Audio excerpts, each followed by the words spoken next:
Kroka Expedition's Vermont semester program is a 5-month-long outdoor journey that takes place from January through May each year. With 2 teachers and 12 students, we traverse the state from Massachusetts to the Canadian border and back again, using only skis, canoes, rowboats, and bicycles. The curriculum is designed to provide the practical skills and knowledge necessary to accomplish a 700-mile wilderness expedition, combining traditional skills and contemporary outdoor adventure. Through this unique exploration of the landscape and human communities, students are immersed in local history, culture, ecology, and an appreciation for all life. We traveled down the Clyde River, started in Island Pond near East Charleston, went down the Clyde into Lake Memphremagog, and then crossed customs into Canada, got onto the Missisquoi, and traveled south on the Missisquoi to here, then into Champlain. It's kind of the same style of simple living. We sleep under a tarp, we have some bug nets to keep the bugs away, but we cook all of our meals over an open fire.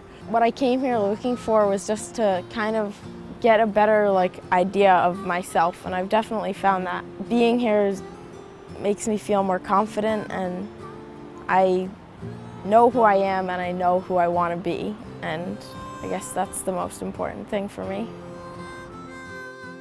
Before Kroka, I went to a public high school. I spent a lot of time on the computer. I spent a lot of time inside. I had a mostly sedentary lifestyle. This semester has added so much independence. I was scared to do things by myself, and now I'm much more confident about that. There was one day we were skiing, and typically I've had trouble keeping up with a group.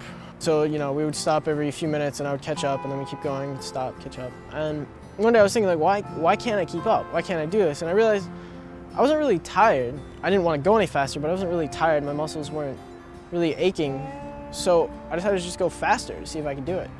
And I started keeping up with the group. And then from then on, it was just easy. If I set my mind to it, I could just keep up. I always knew that I could do it. It's just actually doing it now. It's like proving to yourself that you're always stronger than you first think you are. I really realized that the mind is far more powerful than the body. That I've always kind of thought that, but I've never really put that into practice. Comes from that potential, being able to see the potential, being able to recognize their own potential and to live up to it.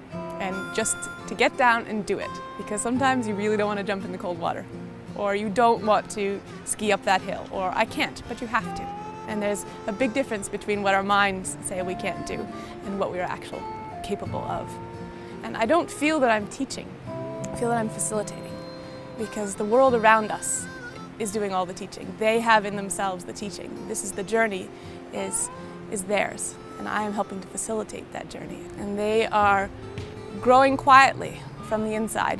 It's changed a lot of things. The way I view the world, the way I view myself, the way I view what I do and how I interact with people, it's really just changed everything. What I want to do with the rest of my life, what I want to do with this summer.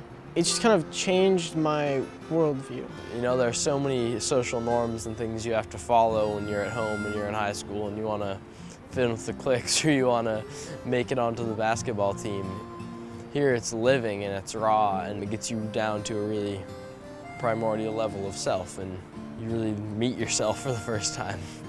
I know where home is. I know I carry this home inside myself now. I carry it in the people that I traveled with. I carry it in knowing that I can find a place to sleep and make myself a home, wherever I am. I sometimes look at everyone and I'm just like, this is my family and my home, and I just love everyone here. You live with 12 people in a tent. You know everybody's habits, everybody's quirks, and you really mesh together to form a pretty incredible community that I hadn't really found anywhere else at high school or work or anything. I'll definitely be going home different than when I came. I wanted to come here, kind of figure out the person that I wanted to be, and I think I've found that for the most part. I don't know how to describe it, but I have a new set of eyes for the world after doing semester, and I look at everything so differently. All of these experiences and all of these stories have really given me an appreciation of home and the things I have at home, and it's just a really life-enhancing experience. You learn how to live.